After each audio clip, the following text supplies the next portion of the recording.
Preservation is important because you can mind about access. Like there used to be some head teachers who would travel with stamps and so on, wherever they go. But Preserving the world's documentary heritage is crucial, particularly in areas affected by conflict or natural disasters, as it allows for universal access to valuable records and information stored in libraries, museums, and other archival facilities. Yeah, it is not here. You know how much time you have lost? You just, So we need, first of all, index. You index that source, that carrier. What is there? Documentary heritage encompasses a wide range of documents, including books, photographs, drawings, archives, manuscripts, newspapers, correspondence, and digital files. A document has two aspects: the information content and the carrier on which it resides.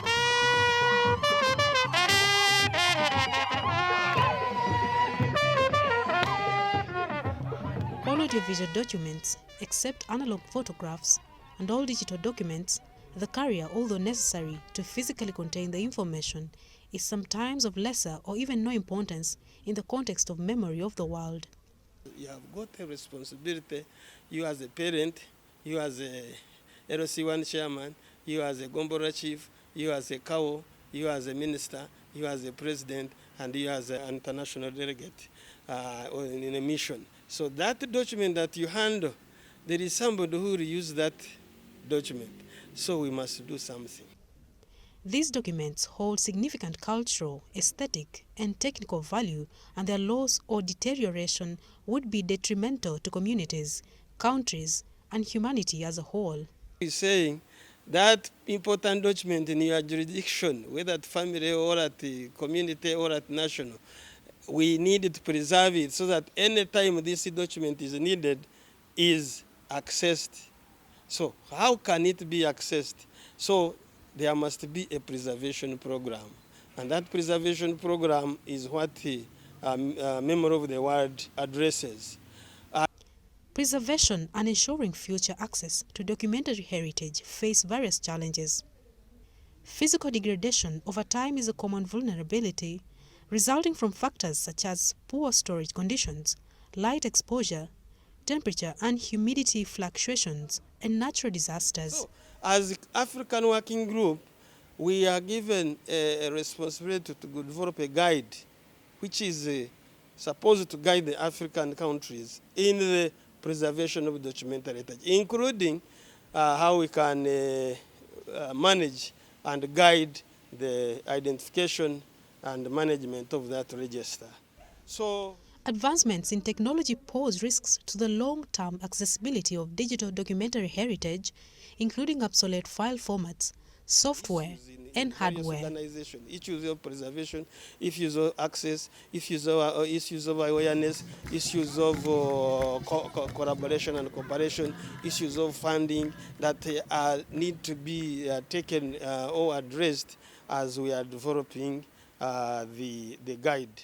So insufficient metadata and contextual information, copyright restrictions, complex laws, inadequate funding, and diverse languages and cultural contexts further complicate the preservation and accessibility of documentary heritage. To address these risks, proper storage and conservation practices are essential. Digitization using standardized formats, metadata creation, long-term data management plans, copyright reform, international collaboration, and adequate funding are crucial aspects of preservation and accessibility initiatives. Preserving documentaries for future access involves converting them to digital formats, ensuring longevity, and employing reliable storage mediums. As Uganda, we are a member of the UNESCO, and UNESCO has a program which we call it the Memory of the World Program. The Memory of the World Program's objective is safeguarding documentary heritage. Selecting widely supported file formats, creating detailed metadata, and implementing backup systems protect against data loss. Developing preservation policies and strategies, collaborating with relevant organizations, and utilizing online platforms or archival portals with access controls enhance broader access and long-term preservation. All the documents that we have in the country, which one do you think, if you had to identify only one document, or 2, or 3, or 10, which of the 10, for Uganda example, has taken significant steps in preserving its documentary heritage through government initiatives, libraries, universities, and heritage storage institutions. The Uganda National Archives and Records Center plays a key role in collecting, preserving, and managing the country's documentary heritage. They safeguard historical records, photographs, maps, and other archival materials, by preserving the, and what we managing call the the country's African documentary Regional heritage. Committee on They Memory of the safeguard World, historical where records, I am a photographs, vice chairman, maps, vice and other president archival responsible materials, for while training. digitization projects enhance preservation and accessibility. Museums like the Uganda Museum and the Uganda Matters Museum showcase artifacts and documents related to the country's history and culture. Efforts to record and preserve oral histories ensure the preservation of indigenous knowledge for future generations. Collaboration with international organizations like UNESCO further strengthens the preservation and protection of Uganda's cultural heritage through capacity building programs, training workshops, and technical assistance.